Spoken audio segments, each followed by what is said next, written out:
Salut à toutes et tous, c'est Jaf. Aujourd'hui, dans Bip Bip Blabla, je reçois ce monsieur.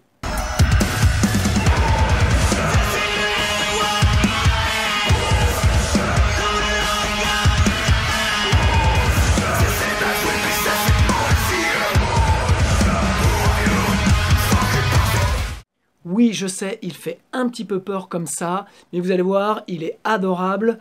J'ai le plaisir de recevoir dans Bibi Blabla donc Steve Petit du groupe Zoulefix. Il va nous expliquer son parcours, comment il gère son groupe, ses aventures. Bref, vous allez voir, c'est un tout petit peu plus long que d'habitude, puisque avec Steve on se connaît depuis une vingtaine d'années. Et donc l'interview a forcément dérivé en discussion entre deux vieux potes. Voilà. En attendant le visionnage qui va être bien sûr passionnant, abonnez-vous, je vous embrasse, je vous dis à la semaine prochaine. Ciao. Bonsoir. Pourquoi bonsoir? Ciao.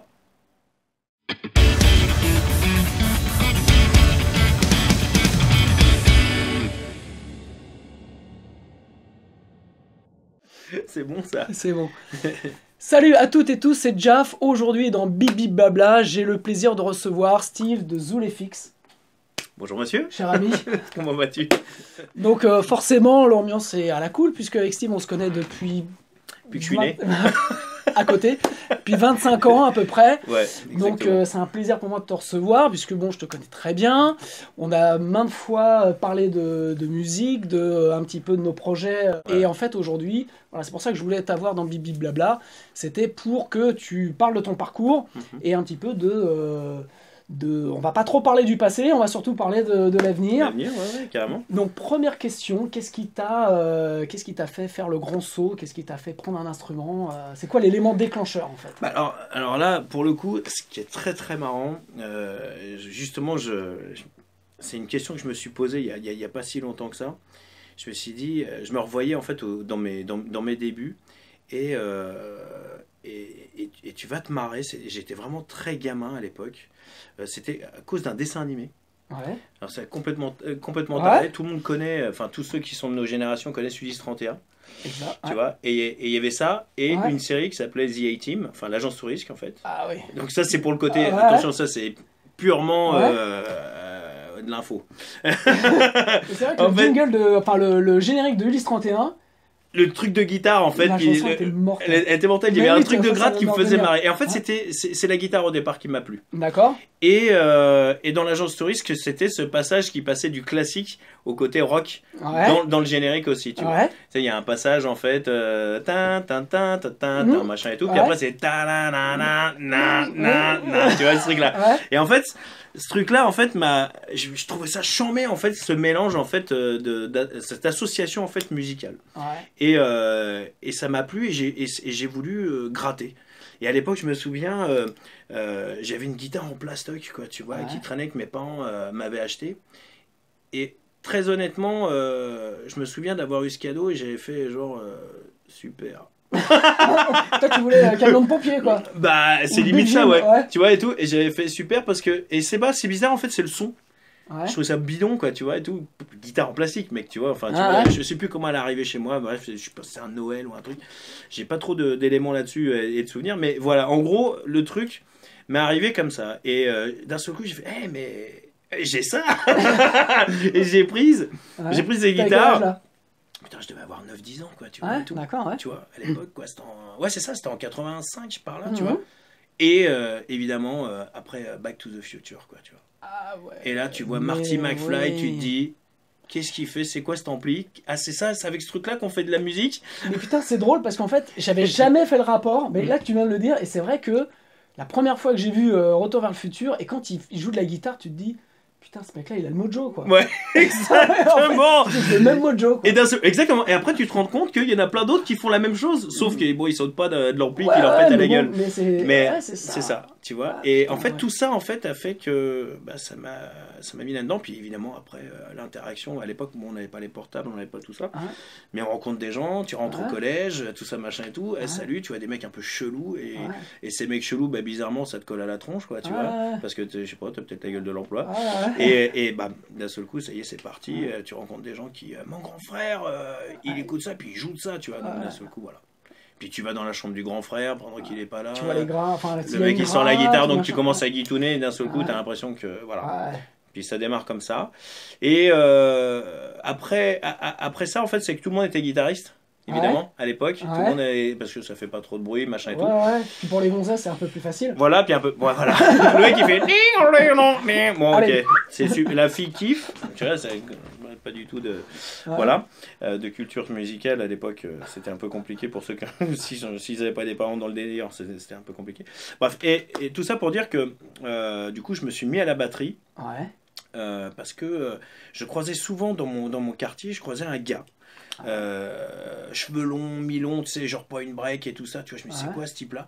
Et en fait, au début, je me disais, ouais, ça doit être un rocker, un hardos, tu vois, et tout, charmé et tout, je vais aller le voir. Il avait 2 ans de plus que moi, tu vois. Et je le rencontre, et là, là, descente totale, c'est un mec genre flower power et tout, genre, ouais, mec, trop pisse. Et en fait, je m'attendais à vous.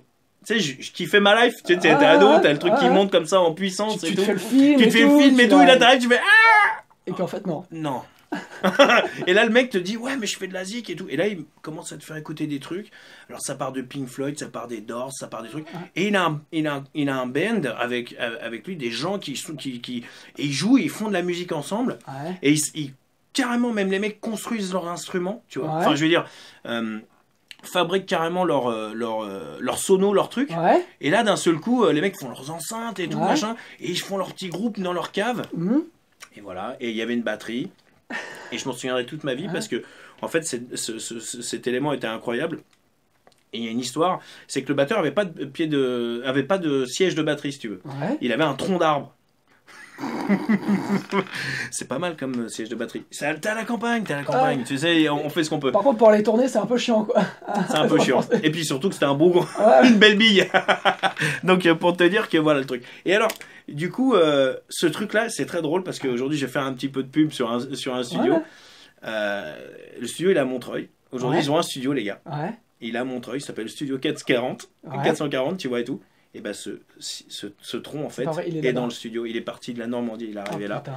Il l'a suivi, tout le long. Et ce truc là en fait m'a aidé en fait entre guillemets à me supporter pour faire de la batterie. Je me suis mis à la batterie en fait, ça a démarré comme ça. D'accord. Et j'ai bidouillé, et puis très vite en fait voilà j'ai avancé. Voilà pour la blague. Incroyable. Comment tu es passé de amateur à pro en fait? Ça a été quoi un peu ton parcours? Alors en fait pro, on dit pro, c'est pouvoir...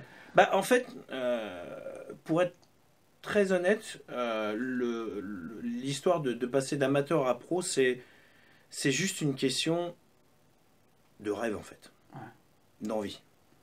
Tu vois ce que je veux dire? Ouais, je vois bien. Voilà, tu vois très bien le truc. L'idée c'est d'avoir cette naïveté, de longtemps avec soi, et en même temps d'aller découvrir. Tu vois, j'en parlais hier avec un pote qui me disait ouais tu sais j'ai rencontré mes idoles. Tu sais, c'est l'idée qu'on a envie à un moment quand on est un peu dans le game et tout, on se dit voilà j'ai envie de rencontrer les gens, tu vois, et tout. Et le truc c'est que le jour où tu rencontres ton idole, bah, erreur. Erreur. Alors, parce que t'es pas pro. Donc, erreur, qu'est-ce qui se passe? Donc, tu dis, ouais, mec, j'ai trop envie de faire des trucs avec toi, blablabla. Blablabla. Blablabla. Et le mec te regarde, il fait, mais c'est génial. T'es gentil. Continue comme ça, c'est super. T'es un bon client, toi. Et donc voilà, bah, j'ai démarré un peu dans ce sens-là. J'étais très bon client. Donc du coup, je peux passer pour un débile. La fougue. Moi, je me rappelle de toi, c'était ça. Ouais, moi j'avais la fougue en fait au départ et tout. Et voilà. Et au bout d'un moment, à force de prendre des portes dans la gueule, et ben. Ayant toujours ce truc qui t'anime ce rêve parce que voilà, et surtout ce rêve parce que j'ai rêvé de ça étant gamin, et j'ai eu une histoire en fait, et le groupe qui m'a amené à vouloir devenir ce que je suis aujourd'hui, c'est Sepultura. D'accord. Il y a plein d'autres groupes que j'ai kiffé, mais Sepultura, pourquoi? Parce que la famille Cavalera, il y avait Igor qui est un batteur, il y a Metallica aussi, tous ces gens-là, mais pour moi, Sepultura était beaucoup plus accessible parce qu'il y avait aussi la barrière de la langue, comme Max en fait avait, c'est-à-dire que moi, j'étais pas un très bon élève à l'école, donc l'anglais, tout ça, machin et tout, tu vois, et j'ai compris que Max, en fait, a été aussi aussi. Voilà, un de ces personnages-là. Donc voilà, ce qui est toujours le cas, hein, je suis toujours très mauvais en anglais. Mais le truc, ce que je veux dire par là, c'est que ça m'a amené, si tu veux, je me suis dit, putain, c'est ce groupe que je kiffe, qui me correspond. En plus, à l'époque, ils ont fait un truc très, très dingue. En fait, ils avaient sorti une cassette vidéo promo du live à Barcelone en 91. Donc, tu vois, voilà, j'avais à peine 15 ans. Enfin, moi, j'avais 15 ans, quoi, à peu près. Et à l'époque, je la bouffais en boucle. C'était l'époque de Rise, en fait. C'était l'époque après Beneath the Remains. Donc, tout s'enchaînait un petit peu pour eux. Et donc, j'ai kiffé, en fait, toute cette période-là. Et une nuit, j'ai rêvé que je me retrouvais sur scène avec eux. Et le matin, petit déj, machin, t'es avec ta famille et tout, t'es ado. Tu retrouves la famille en fait, tu reviens à la réalité. Ouais, tu reviens à la réalité, tu te dis putain, t'es bien moi. Puis là, tout le monde se casse, t'as ta soeur qui reste et tout. Puis tu fais à ta soeur, putain, j'ai rêvé d'un truc et tout, mais c'est ça que je veux faire en fait. Donc je t'ai parlé le truc et tout, ma soeur, morte de rire, genre, ça va sinon? Bon, ok. Du coup, j'ai fait non, mais sérieux, c'était hyper palpable, je l'ai vu, quoi, tu vois. J'y crois, quoi. Voilà, tu vois. Mais en fait, le truc qui pousse vraiment, enfin, comme on dit, c'est d'avoir une vision, quoi. Et en fait, c'est pas un... c'est ça qui pousse, quoi. Et tu sais quoi? Il y a que ça qui pousse. Voilà, en fait. Et j'ai dit à ma soeur, je me souviens très bien, je lui ai dit putain, si le jour où j'arrive à faire ça, et bah si je suis musicien, c'est le jour où j'arrive à faire ça, j'arrête tout. Et j'y suis arrivé. Mais t'as continué tout le reste aussi. Mais après j'ai réfléchi, je me suis dit, j'avais dit ça. Oh, je vais pas arrêter tout de suite, j'ai encore continué un peu d'autres trucs. Oui, mais bon, et je me suis senti con. Parce que tu sais, pour la petite histoire, c'est que c'était au Hellfest, du coup. L'histoire, en fait, il s'est passé, j'ai eu plein d'actions entre deux, mais bon, je vais pas rentrer dans les détails, mais... le jour où je connaissais déjà Max en fait, parce que pour multiples raisons, j'avais postulé pour être dans Soulfly, tout ça machin, j'avais envoyé une vidéo, j'avais envoyé des trucs, j'ai eu des réponses, ce qui était énorme à l'époque, par Hard & Heavy, tu vois, le magazine de l'époque, qui en fait avait transmis tout ça machin et tout, il y a eu ça, et puis j'ai rencontré Max parce que j'ai travaillé dans le label où il était à l'époque. Chez Roadrunner. Chez Roadrunner Records. Où j'ai bossé aussi. Voilà. Pendant 3 mois. Voilà. Donc tu connais la famille et tout. Ouais, je connais bien. Donc j'ai rencontré Max et Gloria. Moi j'ai eu la chance d'y être quand ils ont fait leur disque d'or sur Rhodes. Ah putain. J'étais là pour la certification. Putain, c'était classe. Ouais, c'était cool. Et donc voilà, donc du coup, pour en revenir à ça, tu vois, ce qui est folie en fait dans tout ça, c'est que, eh bien, je rencontre Max, mais pour d'autres raisons, donc pas spécialement pour la musique, tout ça machin et tout.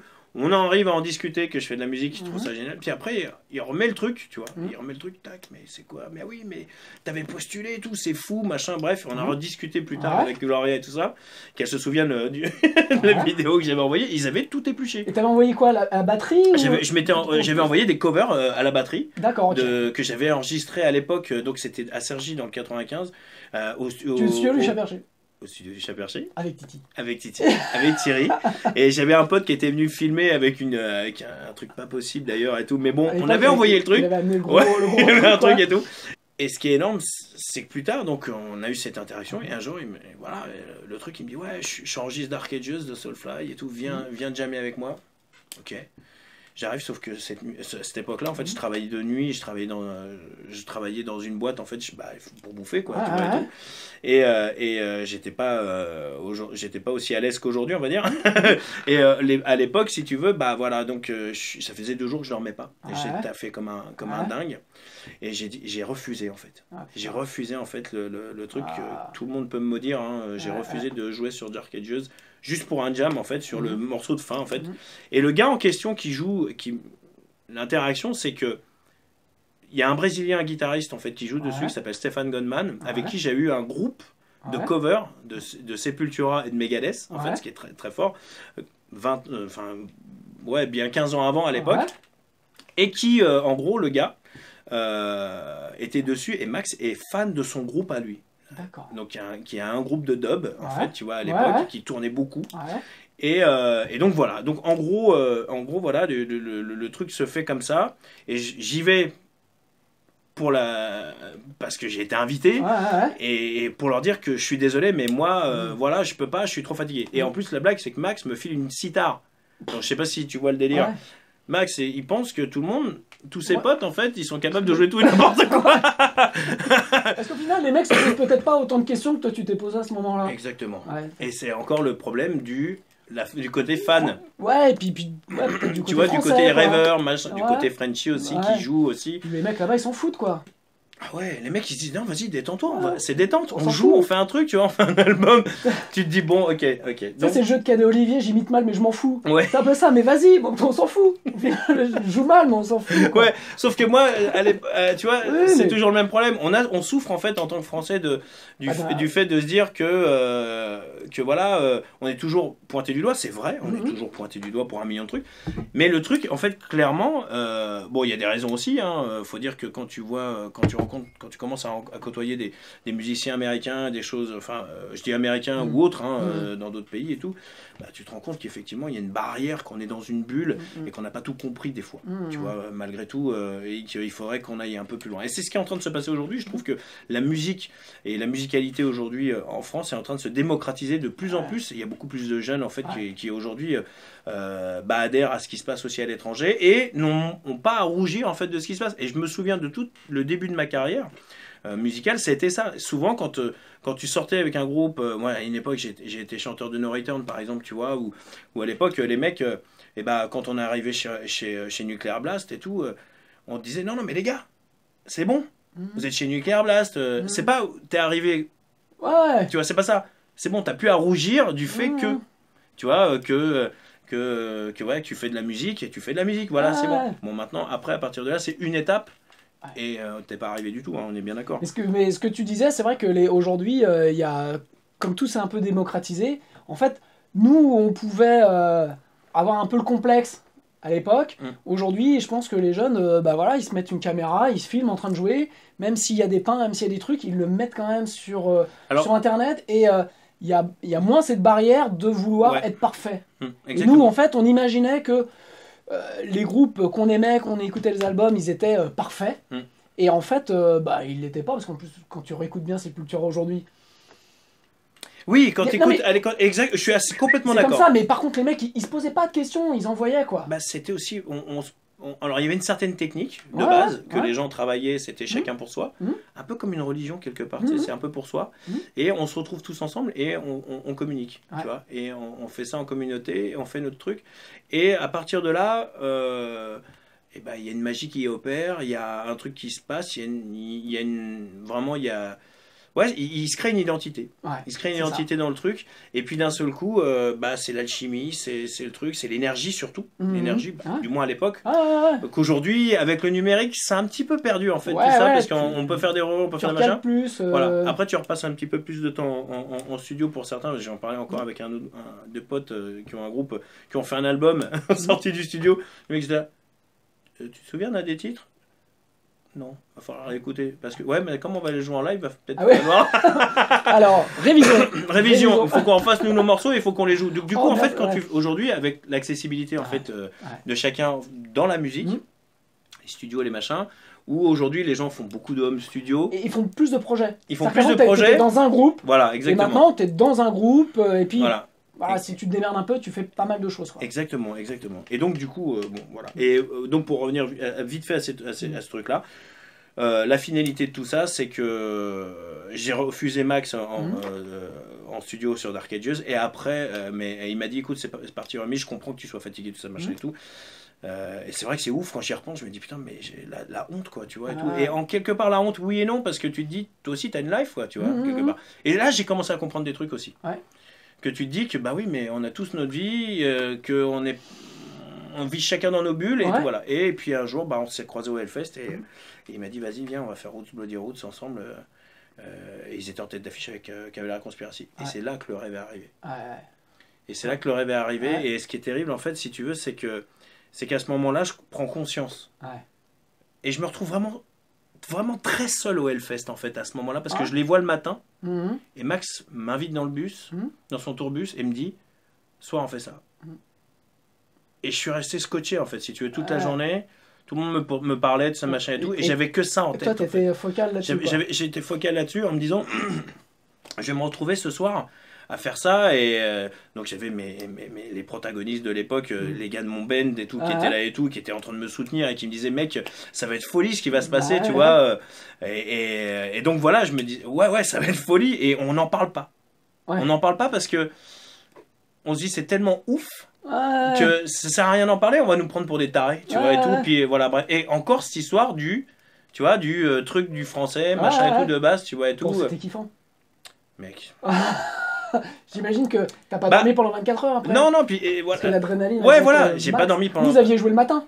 Et nous, on avait joué le matin, exactement. Ouais, c'est ça. Et c'est ça, exactement. Et alors, le truc de ouf, c'est que, bon, déjà, ce festival, il est surmagique, hein. Voilà, c'est vraiment un truc de fou. Ce qui nous arrive, donc du coup, même là pour le coup, on n'a pas à en rougir. Et pour revenir à mon histoire, c'est que j'ai appelé ma sœur en fait sur scène. En fait, ce qui est terrible, c'est qu'il y avait la main stage 2 qui jouait et qu'il y avait Lara qui se préparait.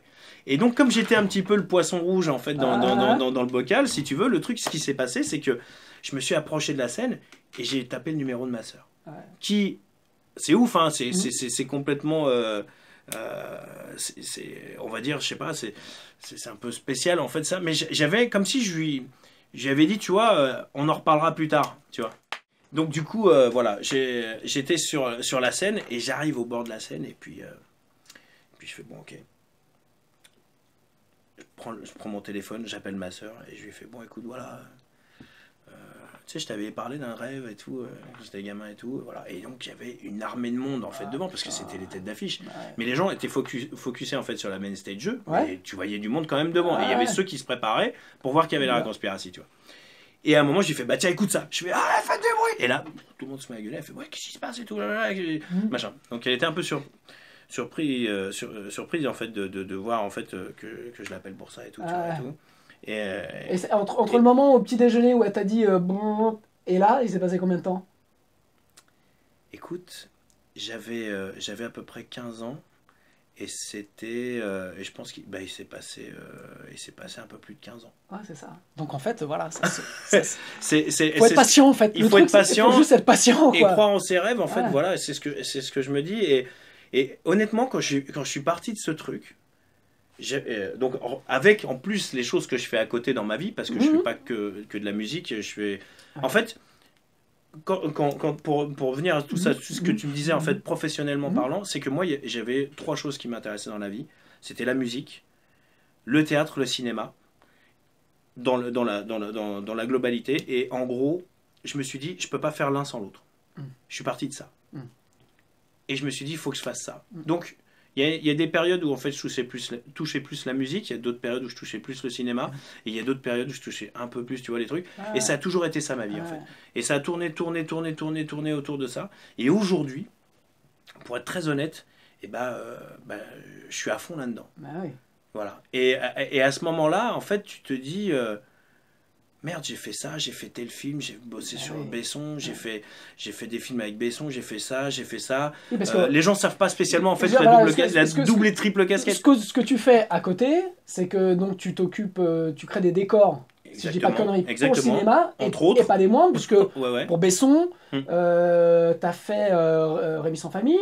J'ai fait aussi Rémi sans famille. Je sais que le petit qui joue dedans, c'est tu le connais aussi, voilà, exactement. Enfin bon, voilà, donc tu travailles sur du lourd. Tu travailles sur du lourd. À côté de ça, je sais aussi que tu as fait la batterie avec Astier sur l'exoconférence. Sur l'exoconférence pendant 2 ans. Donc ça, voilà, c'est ça. C'est pas du pipi, quoi. Voilà, je veux dire. Non, ça commence à devenir intéressant. C'est ça qui est moi je trouve fantastique dans ton parcours, c'est que tu es parti avec un rêve qui était sur quelque chose de très ciblé, on va dire. Ouais, exactement. Et en fait, ça a rayonné sur plein d'autres choses. Et je trouve que c'est ça qui est mortel, c'est que en fait, on ne sait jamais où on va aller, quoi. On ne sait jamais où on va aller. C'est l'aventure. Mais par contre, le fait d'avoir une ligne directrice, d'avoir un point comme un navire, quoi. Tu fixes l'horizon et tu as un point. Et en fait, il va se passer plein de choses. Et je trouve que tu en es l'exemple le plus... un des exemples que je connais le plus parlant, c'est que... aussi parce qu'à un moment donné, il fallait que tu bouffes. Parce que pour X raisons. Et puis comme tu dis, il n'y a pas que ça. La musique, on aime ça. Il n'y a pas que ça, quoi. Mais pour être très très honnête aussi avec ça, c'est que la musique, si tu veux, pour moi, je kiffe, hein. C'est pas, ça fait partie, c'est partie intégrante de ma vie, mais c'est pas la seule chose en fait qui pour moi m'anime. C'est-à-dire que si j'avais dû me cantonner juste à la musique, je pense que j'aurais été quelqu'un de plutôt le musicien malheureux, tu vois, et tout, et aigri. Ouais. Et puis vraiment le type en fait, bizarrement, ouais, je sais pas ce que j'aurais été, mais très honnêtement, des fois je me dis que aujourd'hui, je suis heureux de vivre ce que je vis, et en même temps, je pourrais partir comme ça, tu vois. D'ailleurs, avant que j'ai mon fils, avant que mon fils arrive, en fait, je me disais, après cette expérience avec Max et tout ça, je me dis, mais c'est bon, en fait, j'ai vécu ce que j'avais à vivre. Donc, quelque part. Je pense que t'en as encore plein. Oui, mais tu vois, c'est très bien. Oui, mais ça, c'est très personnel. Tu vois ce que je veux dire, c'est très perso parce que tu te dis. C'est pas un truc que tu vas aller. Tu vois, je t'annonce ça, c'est hyper. Tu vois ce que je veux dire, En fait, ce qu'il y a, c'est que le truc que tu imaginais inaccessible, t'y arrivais. J'y suis arrivé. Et t'as repoussé encore le truc. Mais t'es toujours dans la même direction. Et je suis toujours dans la même direction. Par contre, j'ai fait des choix. J'ai fait aussi ce qu'on va dire du tri aussi dans pas mal de choses. Parce que voilà, il y a tout ce qui va avec, hein, en fait, il y a des moments où tu reposes la machine et que tu te dis, bon, je vais prendre du recul, je vais travailler ça différemment, on va refaire les choses parce que il y a des choses que tu fais bien, il y a des choses que tu fais moins bien, ça fait partie de la vie. Et encore, quand ça va, quand tu arrives à faire des choses qui... Tant qu'il n'y a pas mort d'homme, tout va bien, quoi. Tu vois. Quel est l'obstacle qui a été le plus dur pour toi à franchir ? Je pense que l'obstacle le plus dur à franchir, c'est un truc qui est très très personnel en fait, à vrai dire. Je pense que ça peut être une histoire, si tu veux, c'est une histoire d'une vie qui, tu sais, pour chacun de nous en fait, tout simplement, c'est quelque chose de... Quand tu te mets sur les rails, t'affrontes la vie, tout ça machin et tout, c'est la vie en elle-même en fait. De là où tu pars, avec les éléments de base, avec ce que tu as, avec ce qu'on t'amène, ce qu'on t'apporte, et de là où tu viens. Et tout ça en fait fait que c'est ce qui te représente. Et tu pars soit avec du plus, soit avec du moins, et on va dire que il y a du taf, quoi. Il y a du taf dans tous les sens. Tu pars avec juste ton slip et ce qu'il y a dedans, quoi, et puis tu t'avances. Exactement. Ouais. Et à partir de là, je le vois parce que avec beaucoup de gens autour de moi on parle beaucoup de nos expériences, on parle de nos expériences souvent quand on se croise. C'est les parcours de vie en fait qui font que ça t'amène aussi bien des bonnes choses que des obstacles. C'est-à-dire que à soi-même, c'est comme tu dis, tu pars avec ton slip avec ce qu'il y a dedans, tout ça machin et tout. C'est de se dire en fait, est-ce que j'ai assez est-ce que j'ai assez de couilles effectivement pour faire ça? Est-ce que j'ai assez de connaissances, assez de compétences? Est-ce que j'ai assez de connaissances, assez de compétences? Est-ce que tu reviens en arrière sur des choses aussi, c'est un parcours de vie. En fait, tu te fais ce bilan-là, en fait, on va dire, à un certain moment de ta vie. Comme dirait, justement, on parlait d'Alexandre Astier tout à l'heure, et il y a un moment où il dit dans l'exoconférence, justement, que je trouve vraiment très, très intéressant, c'est quand il dit, bon, je suis à mi-carrière, voilà, je fais un peu le bilan, tout ça, machin et tout, tu vois. Et je trouve que c'est une réflexion que... hors contexte du spectacle en fait, et je trouve qu'en fait elle est très parlante en fait. Tu vois, c'est genre, tu sens tout de suite que ça n'a pas été bon, quand on parle d'Alexandre, tu sens que ça n'a pas été écrit comme ça, quoi. Tu sens que ça fait un parcours aussi de vie, tu vois ce que je veux dire, je pense. Mais je pense qu'en plus quand t'es artiste,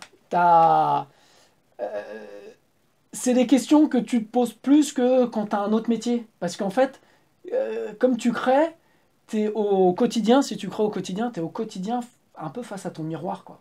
Et donc, il y a des jours, c'est super dur d'avancer, parce que tu te trouves pas bien, tu vas prendre, tu prends ta guitare, tu vas enregistrer un truc, et puis en fait, t'y arrives pas, c'est pourri, ça sonne pas, et en fait, tu dois vivre avec.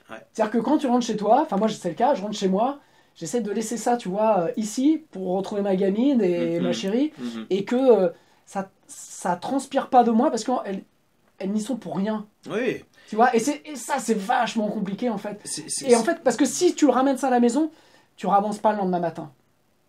Alors que le lendemain matin, tu te réveilles, enfin, tu te retrouves frais, tu redémarres, et en fait, c'est un truc que tu vas remettre tout le temps, quoi. C'est important de breaker, effectivement, quand on fait les choses.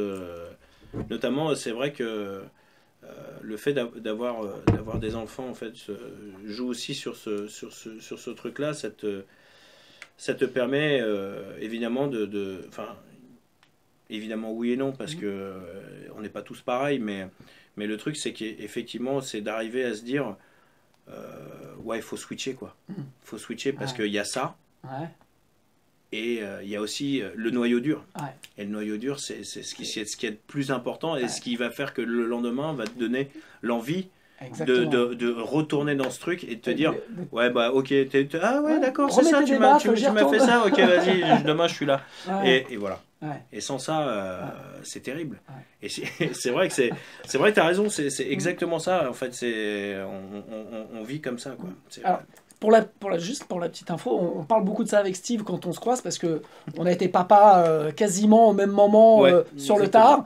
Et donc, en fait, c'est vraiment quelque chose par nos parcours qu'on découvre et qu'on amène, enfin, on amène ça vachement dans ce qu'on fait aujourd'hui. Ouais, c'est vrai, exactement. Qu'est-ce que, aujourd'hui, si tu devais recommencer, ouais. Alors, je sais qu'on n'a pas envie de tous recommencer, mais en fait, si tu devrais recommencer, est-ce qu'il y a des choses que tu referais de la même manière ou il y a des choses que tu ferais différemment sur le parcours, tu dis, ouais, là, sur cette période-là, j'ai pas été bon, j'ai pas vu juste. Alors, on est tous pas bons, mais ce que je veux dire, c'est que, enfin, il y a des moments où on est tous pas bons, mais ouais, j'ai manqué de clairvoyant, enfin. Effectivement, on se dit ça, effectivement. On se dit souvent, si c'était à refaire, est-ce que quand on est plutôt des gens qui se remettent beaucoup en question, je pense.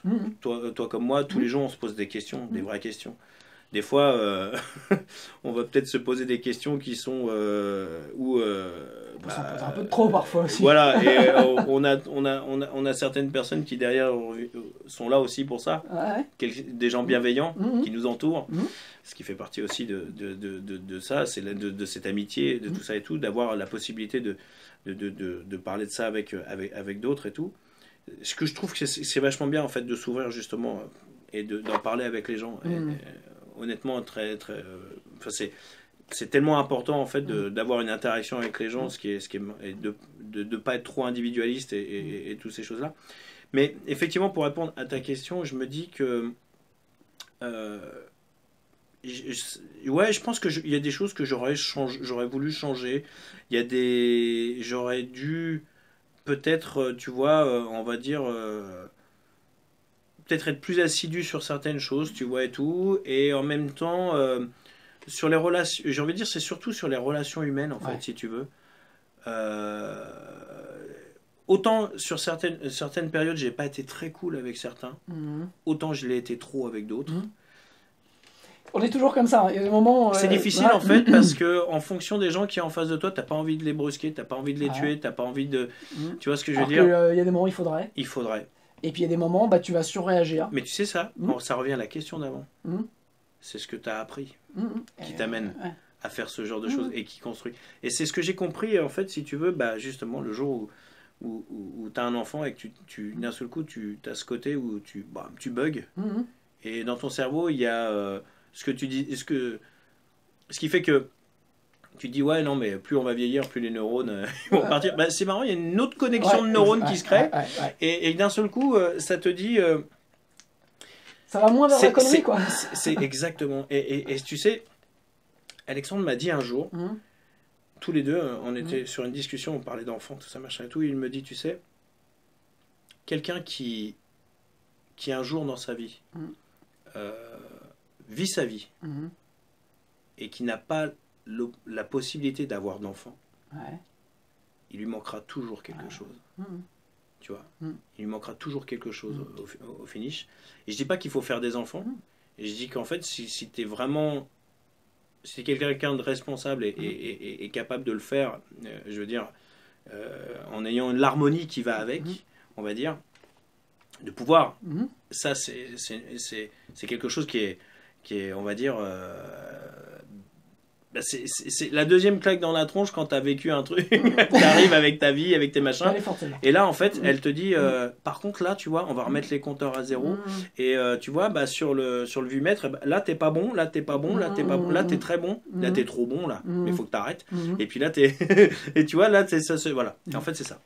Pour ma part, en fait, c'est comme ça que j'ai vécu les choses. Et le fait de construire la vie de quelqu'un, tu vois, je me faisais encore cette réflexion-là, encore hier, tu vois, comme quoi c'est pas vieux, mais. Tu le vois évoluer, tu vois le truc, t'es en train de, tu vois, on parle beaucoup d'enfants, mais c'est vrai qu'on est des... Mais pour être très clair, en fait, là-dessus, c'est que justement, ça te remet aussi les pieds sur terre sur pas mal de choses, alors que tu pensais aussi que tu avais déjà les deux pieds dans... Tu vois. Et je trouve qu'artistiquement, c'est mortel, parce que, en fait, tu vis les choses différemment, t'as toujours tes rêves, toujours tes rêves, mais... tu les vis plus de la même manière. Exactement. En fait, même si même s'ils n'arrivent pas, ça c'est pas grave, mais en tout cas, tu sais qu'ils sont là pour t'emmener vers où tu veux aller, quoi. Exactement. Et en fait, voilà, ça a changé pas mal de choses. Et au final, je trouve que, enfin bon, artistiquement, il se passe vachement de choses. T'es vachement plus posé. En fait, tu vas à l'essentiel. Tu vas à l'essentiel, surtout. En fait, surtout. Ta journée, ça devient en fait vraiment un marathon quelque part. Et en même temps, c'est exactement ça. C'est ça. Et en même temps, tu te dis, voilà, ça, les futilités, les machins, les bidules. Non. Dans ta vie professionnelle, t'as pas le temps en fait de badiner avec des conneries. Voilà. Alors je vais rebondir, puisqu'on parle de futilité. Maison de disque ou pas maison de disque? Futilité. Futilité. Ouais. Non, eh ben écoute. Toi, en gros, aujourd'hui, donc t'avais Zool, les albums ont été signés sur différentes maisons de disques. Des très bons labels. Et aujourd'hui, donc, t'en es où? Parce que t'as, entre guillemets, pas sorti de show. Enfin, t'as sorti un titre il y a un mois. Il y a un mois, exactement. Ouais. Et en fait, entre il y a un mois et avant, il s'est passé... alors, tu as bossé sur plein de trucs, dans tes autres métiers, dans tes autres vies. Exactement. Mais j'ai pris du recul et j'ai travaillé, au fait, surtout. En fait, voilà, c'est ça. C'est qu'en fait, c'est là où j'ai pris énormément de recul. C'est-à-dire que le dernier boulot que j'ai fait, le dernier album que j'ai fait en maison de disque, eh ben, ça s'est pas super bien passé. On est tombé en désaccord... j'ai envie de te dire sur 98% du temps. Sur les 98% du temps, on n'était complètement pas d'accord sur les choses. Et en même temps, j'ai apporté pourtant de plus en plus de choses. Par mon expérience, par mon carnet d'adresses, par tout ça. Et plus j'en apportais, et plus je voyais le truc se diminuer, comme si en fait... j'arrivais sur un truc où on disait bah ouais c'est super tout ce que t'amènes mais on n'est pas capable de. Alors c'est chaud de dire ça, tu vois ce que je veux dire. Je sais pas si on le gardera mais je peux te dire que voilà. Moi je te connais, t'es le genre de mec qui aime pas qu'on lui dise ça. Moi je suis le genre de mec en fait, c'est si tu me dis non, c'est vraiment non. Mais pourquoi? Mais pourquoi? Oui, voilà, c'est un peu ça. C'est le problème avec, d'ailleurs, pour revenir aux enfants, c'est que j'ai un peu le même. J'ai fabriqué le même personnage, donc c'est chiant. Donc bref, voilà, ça c'est encore un truc de papa. Non, le truc, très honnêtement, aujourd'hui, je vois pas l'intérêt de signer dans une maison de disques. Je vois pas l'intérêt. En ayant fait le truc à 360, je vois pas l'intérêt dans le sens où j'ai une distribution qui, on va dire, quand tu regardes en fait les différents corps de métiers qui vont autour, tout ça machin et tout, je dis pas, hein, tout le monde fait son travail et tout ça machin et tout, mais aujourd'hui, une personne sur trois est un artiste aujourd'hui pratiquement. Et une personne sur trois tape à la porte en fait d'une maison de disques.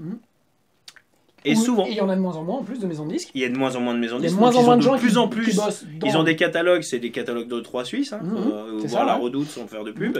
C'est que aujourd'hui, non, ça ne m'intéresse pas en fait d'aller dans une maison de disques, sachant que j'arrive jamais à avoir ce que je veux. Ouais. Voilà. Et même avec ce que j'ai derrière, ce que je peux apporter, tout ça, machin et tout, on tombe pas d'accord. Et parce que en fait, les budgets, bah, pour moi, en fait, les budgets chez eux sont divisés, en fait, si tu veux, au prorata de... Et en fait, aujourd'hui, les budgets qu'ils mettent, c'est quasiment des budgets que toi, tu peux les mettre. C'est-à-dire qu'au lieu de filer Exactement, 100% du gâteau, exactement. c'est-à-dire que les mecs, ils vont te mettre 2000 balles en promo, tu dis, bah bougez pas, je vais les mettre. Mais je garde mes 100%, quoi. Exactement. Donc, en fait, on est dans un truc où en fait, les mecs ne font plus rêver, quoi. C'est-à-dire qu'ils amènent plus ce qu'ils amenaient avant, qui était inaccessible. C'est ça. C'est qu'aujourd'hui, l'enregistrement, tu peux produire un album à moindre coût, tu peux... en fait, très simplement, les albums, en fait, on les fait chez nous, tu vois. Avant, on faisait les maquettes chez nous. Ouais. Maintenant, on fait les maquettes, mais on fait les albums aussi chez nous. Et même, presque, j'ai envie de dire, on crée directement un album. Voilà, donc là, aujourd'hui, tu sors un titre. Là, tu as sorti un titre. Ouais. Donc, et donc, j'ai vu, pardon, sur Facebook, que tu as un concept de 3 trucs, 3 projets qui vont se relier à un moment donné. C'est ça, exactement. En fait, c'est marrant, c'est la première interview, d'ailleurs, avec ce truc-là. C'est fun. C'est sur Bibi Blabla, enfin. Et voilà, c'est ça qui est bien. Écoute, oui, c'est parti d'un truc très basique. Moi, j'aime l'industriel, quoi. Tu vois, dans le métal, j'aime le côté indus, tout ça, machin et tout. Et pour être très, très honnête là-dessus, c'est que qui aime l'industriel aime bien les musiques un peu avec des styles différents, tu vois, et tout. Donc, notamment tous les sons électroniques, tout ça, machin et tout. Moi, je suis un grand fan de musique électronique depuis les débuts des années 80, fin des années 70, début des années 80, aussi bien des trucs à la Orchestral Man of in the Dark, toute la période, on va dire aussi, j'ai envie de te dire, Dépêche Mode, tous ces trucs-là et tout. Et dans mon métal, en fait, dans ma musique métal, c'est toujours le truc que je kiffe faire et sur scène parce que c'est l'énergie, parce que tout ça, pour les influences, pour ceci, cela. En fait, je me suis dit un jour, voilà, il faudrait que j'arrive à dissocier ce qu'on a associé. Tu vois, parce qu'on se fait toujours des maquettes de trucs, de bidules, et on se dit, putain, c'est marrant, mais... Et on est là, ouais, mais tu vois, si on sort ça, on est ça. Ou si on sort ça, on va nous dire ça. Et moi, je dis, je m'en carre, en fait. Ah oui. Je m'en carre total. Et en plus de ça, je me suis dit, tiens, c'est marrant, mais moi, j'aimais bien l'époque... J'aime bien l'époque des trucs un peu goth, un peu sombre, un peu des trucs un peu à la Dead Can Dance aussi, tu vois, dans un autre sens. World music maintenant, parce que c'est devenu plus world music. Et je me dis... Et puis, il y a un truc que je kiffais aussi, c'était les MTV Unplugged. Ah ouais, putain, ça c'était... Et là, je me dis, putain, mais... ouais, faut pas que je passe à côté de ça non plus. Et là, je suis parti dans un délire, j'avais fait tout l'album en métal. On commençait à travailler sur les arrangements industriels, tout ça, machin et tout. Avec Stoblaz. Avec Stoblaz, voilà, que tu connais aussi. Bah ouais, putain. Voilà. Le tueur. Et alors, le tueur. Voilà. Et en fait, on est arrivé à un moment où on s'est dit, ouais, mais bon. Qu'est-ce qu'on va... voilà, tu sais, on a toujours ce côté, en fait, on se dit, on aimerait aller plus loin dans l'écriture, dans les choses, apporter un truc différent, sortir du lot, en fait, toujours, ça a toujours été notre idée, même dans Zoulefix, depuis le début, avec tous les gars qui sont venus dedans, ils ont partagé complètement, en fait, cet état d'esprit. Et ce qui est très marrant, c'est qu'on s'est dit, bon, ok, on va réfléchir à ça, on va réfléchir à un concept, il faut qu'on travaille sur un concept et tout. Il y a aussi tout qui se mêle, les maisons de disques, le non-maison de disques, on fait un album, on fait pas d'album, aujourd'hui on vend ça comme ça, on fait ça comme ça, il y a des outils pour ci, il y a des outils pour ça. Et c'est là qu'en fait on en est arrivé à se dire, bah oui, mais il y a des outils pour ci, et des outils pour ça. Donc, pourquoi se priver ? pourquoi se priver? Donc on est rentré là-dessus et là on est au tout démarrage en fait de notre truc. C'est en train de se mettre en place, c'est en train de rentrer dans l'ordre. C'est le métier d'entrepreneur quoi. Exactement, voilà. exactement. C'est qu'à un moment ça se passe pas forcément. À l'époque, ça aurait été une maison de disques qui m'annonçait ça, je remettais le feu quoi. Donc voilà. Mais là aujourd'hui c'est moi la maison de disques donc je me suis brûlé. Ouais. Allez je m'imole. Ce soir je m'imole. Donc du coup voilà. Et je m'immolais. On va passer sur les chansons. Ouais. Juste avant Chevalier Las Palais. J'y tiens. Bref, mais le truc c'est que voilà donc ouais une maison de disque non parce qu'aujourd'hui on a la possibilité de faire plein de choses. Donc là en fait tu t'es lancé dans un truc ouais alors super simple en fait super simple à 360 donc qui est hyper t'as du taf pendant...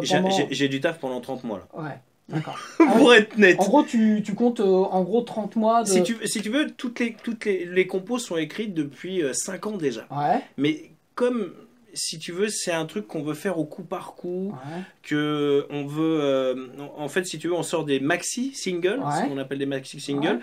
Et dans le maxi-single, on ajoute les maquettes qu'on a travaillées pendant 4-5 ans, sur chaque titre. Et comme on a dissocié dans l'industriel, qui est pour nous, en fait, notre ligne en fait de base, le métal industriel, comme tu sais au départ on va dire sans prétention mais les mecs qui ont démarré par le jazz et qui est devenu du blues et qui c'est devenu du rock et c'est ça là tu vois. Et ben en gros nous c'est un peu ça, on s'est dit tiens notre base à nous ça va être le métal indus et on va ressortir des trucs, on va sortir sur des branches. Donc on va partir sur un côté rock électro voire complètement musique électronique tu vois, et puis de l'autre côté un truc acoustique mais on s'est dit, oh là, piège, sur l'acoustique, on est en train de faire, effectivement, on revient sur nos MTV Unplugged, donc on est là, on se fait du Nirvana, tu vois, et tout, et on se dit, mais non, faut pas qu'on fasse ça. Et là, on part dans un truc, en fait, qui est déjà fait, ça fait 20 ans que ça tourne, 25 ans, et ça sert à rien. Donc du coup, on a repris le truc, et on s'est dit, on va faire une sorte d'acoustique, mais en même temps, on va ajouter des machines, voire même peut-être des instruments, classiques, donc des quatuors, tu vois, un quatuor à cordes et tout ça, machin et tout, mais qui vont jouer des trucs un peu mécaniques, donc ça va devenir bizarre. Et ça devient super intéressant. Voilà. Donc on en est là. Donc on fait jouer des percus qui jouent des trucs complètement rythmiques comme des boucles. En fait, on est parti dans un autre concept encore là-dessus. Et c'est super enrichissant. Parce que quand tu écoutes les morceaux et les 3 versions en fait des morceaux, c'est vraiment un truc de ouf. Alors, est-ce que c'est une volonté je connais la réponse, mais je fais exprès je vais faire un peu de provoque. Est-ce que c'est une volonté d'aller taper sur le grand public? Tu veux dire pour... Voilà, de faire un truc un peu plus électro-rock, un truc un peu plus acoustique. Est-ce qu'il y a une envie de se dire, bah voilà, le métal... On sait qu'en France, je vois ce que tu veux ou dire. même à l'international, parce que bon, vous avez été quand même distribué dans pas mal de pays. Tu veux dire, est-ce que je veux vendre plus de disques? Est-ce que tu es bassement mercantile? Est-ce que tu es un salopard d'entrepreneur mercantile? Si je veux passer sur Rire et Chanson, je suis obligé d'adapter mon vocabulaire. D'accord, ok. Tu vois le truc? Non, pour être très honnête, c'est surtout un truc qu'on vit depuis nos débuts, mais tu sais, c'est un peu comme être un hétéro curieux, tu vois. Tu vois ce que je veux dire? En fait, c'est le truc que tu vis en secret, que tu partages avec tes potes proches, parce que t'écoutes ça, mais attention, faut surtout pas dire aux fans que t'es dans ce délire-là, parce que sinon, dis non. Dis non, c'est sale. Mais dis non, c'est pas bien, c'est sale, c'est très sale. Non, là, je suis à mi-carrière, comme dirait un certain type dont on parlait tout à l'heure.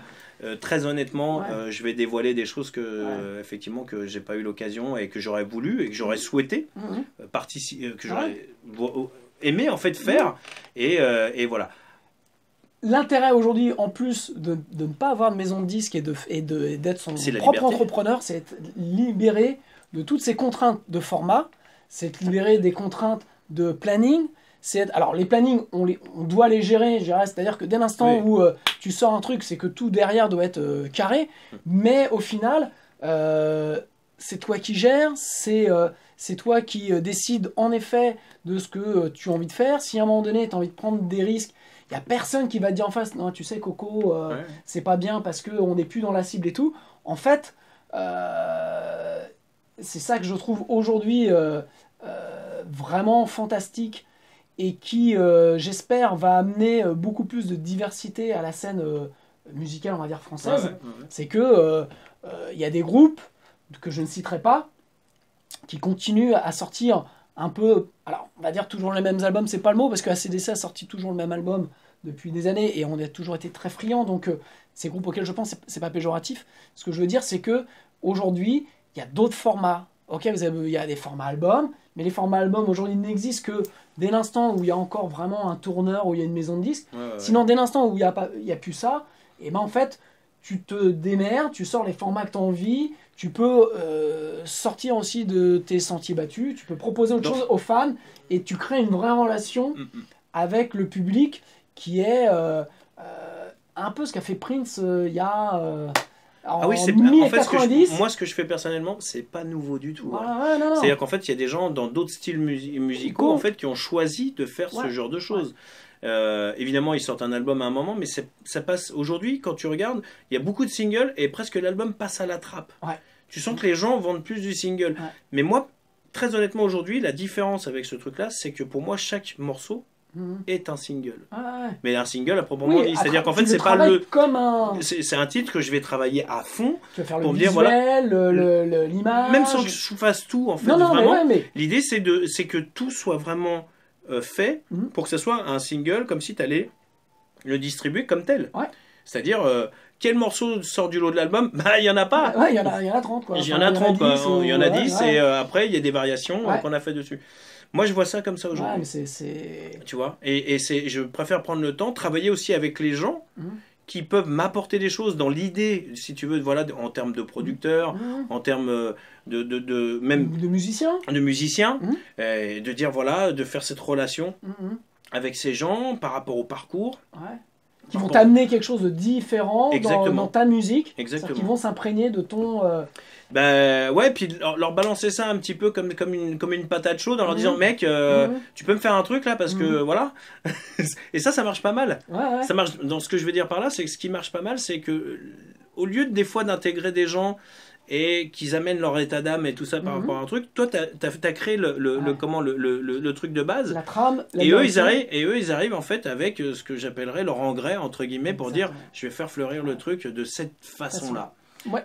C'est ce que je fais sur mes titres, c'est-à-dire que je compose des trucs et puis je fais venir des musiciens que je connais, je leur dis tiens j'aimerais bien que tu fasses la basse, tiens j'aimerais bien que tu fasses des chœurs, et en fait les mecs sont dégagés de toute responsabilité, ce qui leur permet, ils arrivent en 2 heures, bam, ils mettent le truc, ils sont contents, et en fait moi ça m'enrichit énormément artistiquement, et c'est la beauté, je dirais aujourd'hui, de la manière dont on peut faire la musique, quoi. Exactement, et c'est pour ça qu'aujourd'hui moi j'invite les gens à faire de même. Effectivement, sur le coup, si tu fais un prorata, si tu regardes, si tu produis toi-même, si aujourd'hui, tout le monde aujourd'hui arrive en se disant, si je veux faire de la musique, eh ben, il va falloir que je fasse ça, il faut faire une sorte de cahier des charges avec tout un truc autour. Eh ben, c'est une société, quoi, c'est une petite boîte, il faut monter son truc et voir ce qui va se passer.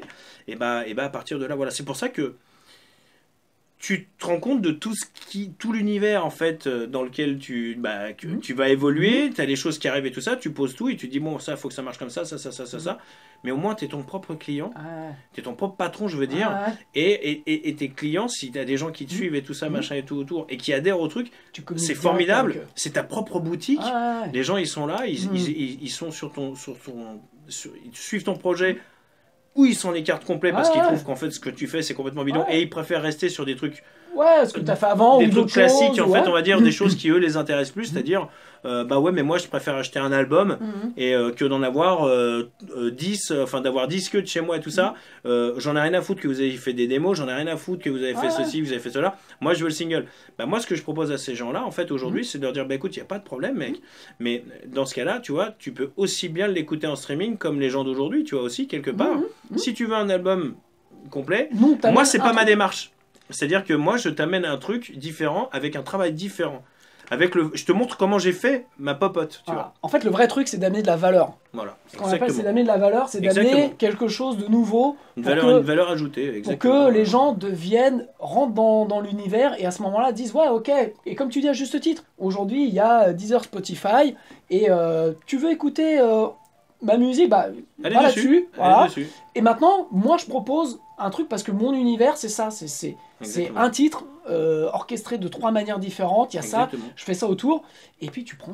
Et puis il y a aussi un autre truc, c'est qu'en termes de production, Mhm. et bah, t'es avec ton ingé son, t'es avec le mec avec qui tu fais tes arrangements, ou les musiciens, peu importe, bah tu fais un mix. Mhm. Et toi, tu kiffes pas. Mhm.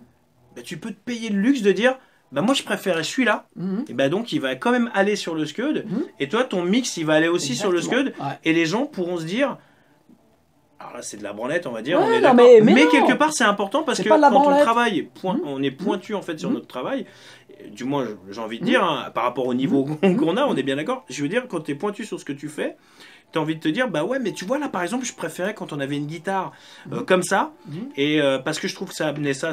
Mhm. Et de l'autre côté, bah moi je préfère, l'autre il va dire, bah moi je préfère ça parce que je trouve que ça dénature le Mhm. truc. Bah voilà, en fait, Et c'est une autre vision. et moi, très honnêtement, j'ai des versions de titres en métal ou en acoustique ou en électro. Moi, j'arrive jusqu'à des V20. Mhm. Bah ouais. Quand on se fait peur quand on regarde, on arrive de la V1 et on arrive à la V20, Mhm. tu te dis, ça va sinon? Oui, c'est chaud. Ouais, ça va, ouais. C'est chaud. Et Ouais. on a l'impression qu'on n'en finit jamais. Ouais. Mais quelque part, quand on arrive à l'aboutissement de ce qu'on voulait, par exemple, là, c'est ce qui est arrivé sur un morceau acoustique, là encore, et là dernièrement, justement hier soir, cette nuit même carrément, où je reçois le truc, et Antoine, mon ingé son, donc, qui fait le mix du truc et tout ça, il me dit, bon voilà, j'ai rajouté ça, j'ai fait ça, j'ai mis comme ça pour qu'on ait plus de ça, blablabla, et je trouve que ça va comme ça. Il m'envoie le truc, et très honnêtement, et bah, j'ai pris une claque, parce que d'un seul coup, ce qu'il a apporté et ce qu'on cherchait, en fait, ça a sublimé notre morceau, et on est fiers de ça, et ça s'arrête là. C'est là que le point se met, c'est point barre. Ouais. Et à partir de là, tout le monde pourra dire ce qu'il pense en fait du truc. On s'en fout parce que nous, en fait, on a travaillé, et la base de la musicalité aujourd'hui, c'est ce qui se passe en interne, c'est la popote. Si les gens y kiffent, c'est cool. Si les gens y kiffent pas, tant pis. Bah, il y aura peut-être d'autres gens qui découvriront, qui kifferont ou pas. Et voilà. Et ça fait partie du truc. Aujourd'hui, j'ai envie de dire que c'est pas... Je suis content quand les gens kiffent en fait ce que je fais et ce qu'on fait, donc en termes, tu vois, à plusieurs par rapport à ce truc-là, donc dans l'entreprise qu'on est en train de mener aujourd'hui. Mais si les gens ils kiffent pas, je les invite même à nous expliquer pourquoi. Ouais, et ça, c'est encore plus cool parce que justement, tu as des gens qui vont dire, ça c'est de la merde, nanana. Ok, c'est pas constructif, mec. Ça sert à rien de laisser ça en disant c'est de la merde, tu machin et tout. Dis rien, va-t'en. Tu vois, enfin, j'ai envie de dire ça, tu vois, et tout. Donc après, on pourrait épiloguer, discuter énormément, longtemps en fait autour de ça. Et moi, je suis ouvert aux questions. Hein. Les gens peuvent venir me voir sur Facebook, tout ça, machin et tout, et venir me parler et tout ça, voilà. Ou même demander au monsieur qui est à côté de moi et tout, voilà. Mais on parle la même langue de ce côté-là. Et aujourd'hui, moi, je pense que la musique, il y a un renouveau, il y a une nouvelle façon de travailler. Et il faut pas oublier que tous les intermédiaires, en fait, ça reste que des intermédiaires, et que le noyau central, c'est ceux qui créent, c'est ceux qui écrivent, et ceci, cela. Le reste, c'est satellite. C'est satellite. Ouais. Voilà. On en revient à l'essentiel. Exactement. Et après, voilà, c'est qu'une question de goût, quoi. Et tant que ça reste une question de goût, j'ai envie de dire, les goûts et les couleurs. Ouais, c'est ça. Voilà. C'est ça. Bon, on va conclure parce que on pourrait faire des parce qu'on en a fait 10% là, on a fait 10% là on du pourrait avoir une chaîne YouTube. Donc moi, ce que je te propose, c'est que peut-être dans un an, parce que tu m'as parlé de plein d'autres trucs, on peut pas parler là, mais je pense qu'on aura encore matière à, et on fera un bis repetita. Ouais, sans problème. Merci beaucoup. À toi. À très bientôt, voilà, vous avez plein d'infos. N'hésitez pas à poser vos questions en dessous, à vous abonner en dessous. Je vous embrasse, à très bientôt. Ciao.